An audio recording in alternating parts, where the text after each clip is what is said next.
Trace, a performance and interactive installation created by Tristan Whiston and Moynan King. Trace excavates the experience of one transgender voice as a metaphor for the idea that stasis is counter to life and that we are all always becoming. Can you hear me? Can you hear me? Can you hear me?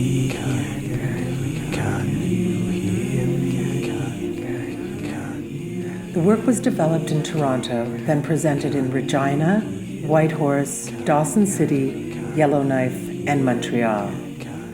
Trace begins with a bodily experience.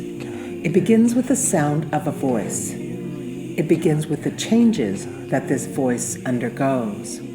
And it begins before that too, with the impulse to change a voice in order to find harmony with oneself. I cannot get o'er, and neither have I wings to fly. Prior to gender transition, Tristan was a soprano singer, but ongoing hormone therapy permanently altered his voice. In Trace, Tristan is literally attempting to harmonize with himself.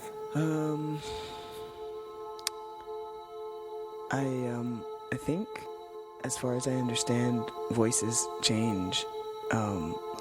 Like the strings on a violin, there's some that are thinner and there's some that are thicker. But each of the strings has a range. You'll see, the other hand kind of moving up and down the frets.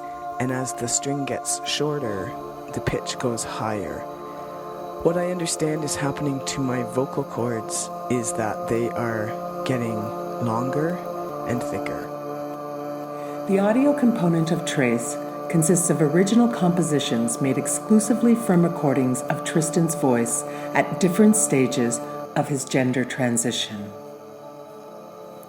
During the show, Tristan works with the library of sound files in a custom software program that has 10 channels.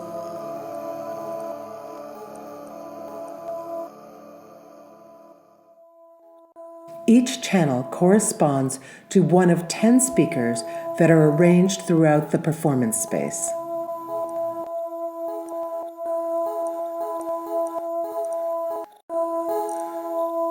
In Trace, vocal fragments from across different times are spliced, sampled, repeated, and rearranged to create new compositions. Some of these compositions are created from the unexpected non-narrative extra-musical noises in Tristan's breaths, pauses, and chance expletives.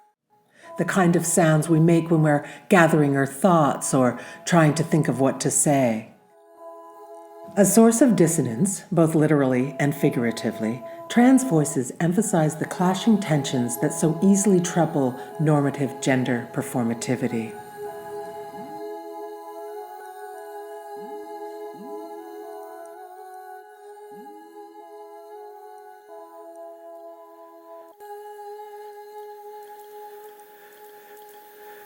Identity is a cultural process. It is about how we construct and express our sense of self. It is a being and a doing. In order to really do his own being, Tristan had to change his performance. In order to perform his identity, he had to change his body. In order to be himself, he had to change his voice.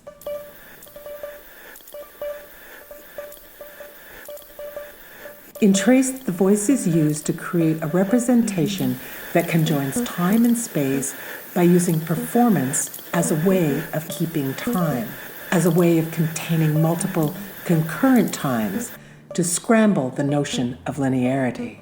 These sonic traces are like the grooves in a phonographic record, invisibly jagged, resonating around and out to extend and progress simultaneously.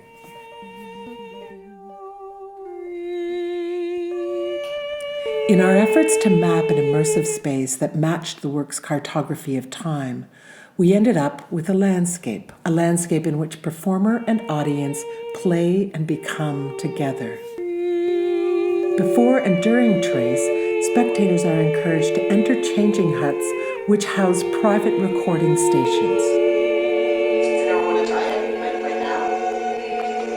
Oh, awesome. So you just go in, and you'll see there's some very exciting equipment here. This is, yep, you can go in. Yeah. And you can tie these, if you want some privacy, you can just tie these things, but there's instructions in English and en français.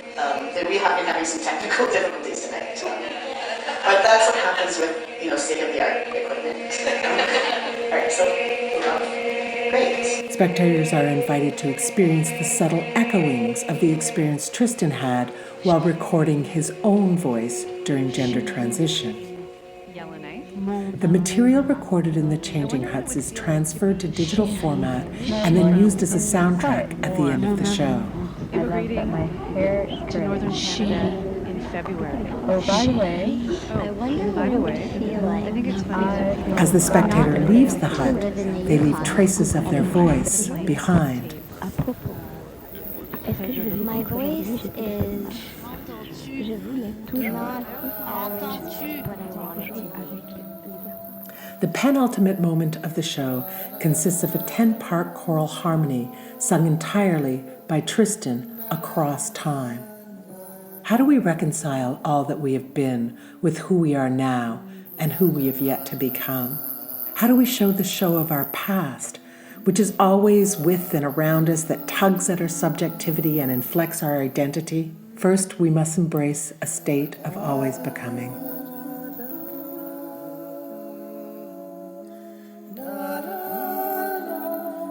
And further, we must collaborate with our own ever-changing identifications and desires, with the past, and with the jagged grooves of the always in motion present.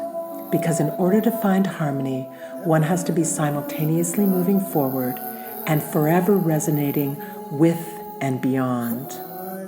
In order to find harmony, one has to listen.